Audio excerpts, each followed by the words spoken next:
Welcome to the Transitions Daily podcast. Transitions Daily is an online recovery group that offers a daily distribution of popular recovery resources accompanied by a secret Facebook group for discussion. We hope you enjoy today's readings.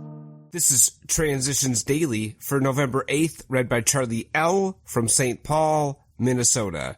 AA Thoughts for the Day. Authority. Many people wonder how AA can function under such a seeming anarchy. Other societies have to have law, enforce and sanction and punishment administered by authorized people. Happily for us, we found we need no human authority whatever.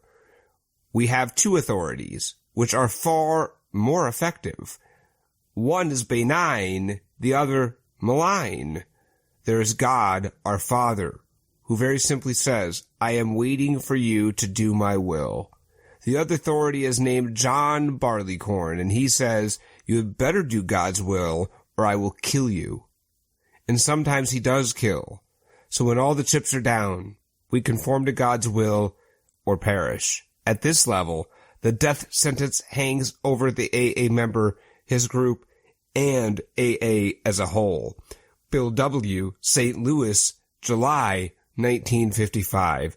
Alcoholics Anonymous comes of age, page 105. Thought to consider. Faith is the substance of things hoped for, and the evidence of things not seen. Acronyms. God. Good, orderly direction. Just for today. Growth. From the three legacies of Alcoholics Anonymous. Thus AA rolled along until the spring of 1941, when we could count 2,000 members, a gain of 1,200 in a single year. We thought this was good going, but actually we had not seen anything yet. We were on the threshold of the event that made Alcoholics Anonymous a national institution overnight. Dr. A. Wise Hammer, already a champion of AA in Philadelphia, had drawn our fellowship to the attention of Curtis Bach, one of the owners of the Saturday Evening Post, an extremely popular magazine of the time.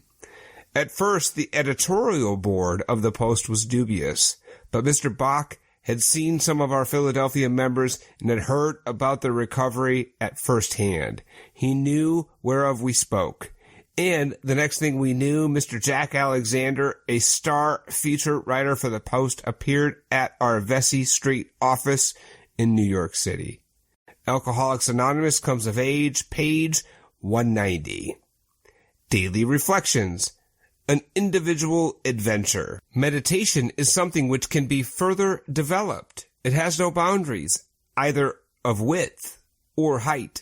Aided by such instruction and example as we can find, it is essentially an individual adventure, something which each one of us works out in his own way. 12 Steps and 12 Traditions, page 101. My spiritual growth is with God as I understand Him. With Him, I find my true inner self. Daily meditation and prayer strengthen and renew my source of well-being. I receive then the openness to accept all that He has to offer. With God, I have the reassurance that my journey will be as He wants for me. And for that, I am grateful to have God in my life. As Bill sees it, tolerance keeps us sober. Honesty with ourselves and others gets us sober, but it is tolerance that keeps us that way.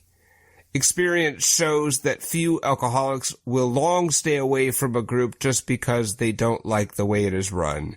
Most return and adjust themselves to whatever conditions they must.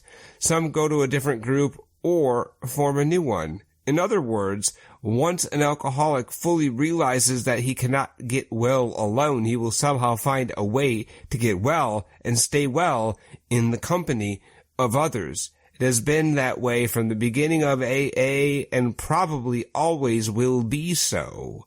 Letter, 1943. Big Book quote. The alcoholic is like a tornado, roaring his way through the lives of others. Hearts are broken. Sweet relationships are dead. Affections have been uprooted. Selfish and inconsiderate habits have kept the home in turmoil. We feel a man is unthinking when he says that sobriety is enough. Alcoholics Anonymous, 4th edition. Into Action, page 82. 24 hours a day. AA thought for the day. I have lost much of my inferiority complex. I was always trying to escape from life. I did not want to face reality. I was full of self-pity. I was constantly sorry for myself. I tried to avoid all responsibilities. I did not feel that I would handle the responsibilities of my family or my work. Owing to my inferiority complex, I was eager to be free of all responsibilities. I wanted to drift. I wanted to be on the beach. AA showed me how to get over my feeling of inferiority.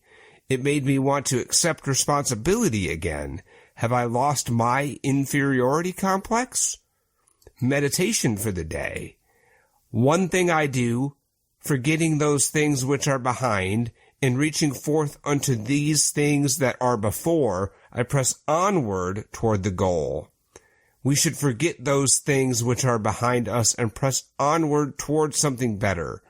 We can believe that God has forgiven us for all our past sins, provided we are honestly trying to live today the way we believe He wants us to live.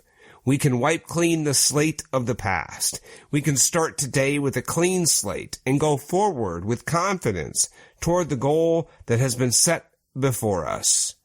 Prayer for the day. I pray that I may drop off the load of the past. I pray that I may start today with a light heart and a new confidence. Hazelden Foundation, P.O. Box 176, Center City, Minnesota, 55012. I'm Charlie L., and I'm an alcoholic. We hope you enjoyed today's readings. You can also receive Transitions Daily via email and discuss today's readings in our secret Facebook group. So for more information, go to dailyaaemails.com today. Other than the 24 hours a day reading, unless otherwise specified, all quotes copyright Alcoholics Anonymous World Services, Inc., 1952 through 2001.